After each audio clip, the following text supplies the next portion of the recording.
بانکی خوێن مستەوای خوێنی زۆر دابەزیوە لەبەر ئەوەی کە ئەم نەخۆشی کۆڤید 19 کۆرۆنا لەوەتی بڵاو بۆتەوە خەڵکی تۆزیە بە حەساسیت تۆیێت بۆ خوێن بەخشینەکە لەبەرەوەی خوێنمان بە تەواتی دابەزیوە.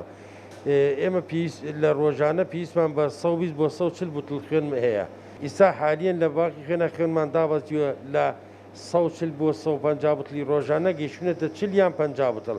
لەبەرەوە زۆر داوا لە هاوڵاتیانی بەڕێز دەکەین زۆر مەمنونیان نەبین ئەگەر ڕۆژانە سەردانی بانکی خوێن بکەن لە سەعات 10:30 بەیانی تا 8:30 شەو خوێن بە بەردەوامی وەرەگیرێ. هەموو ڕۆژێک ئەگەر بینە سەر ئەو جەدوەلەی کە بۆماندانا بۆ نەخۆشانی سالاسیما هەموو ڕۆژێ 50 بوتڵ خوێنیان بە بەردەوامی ئەوێ هەموو ڕۆژانە 50 بۆ 60 بوتڵیان ئەوێ.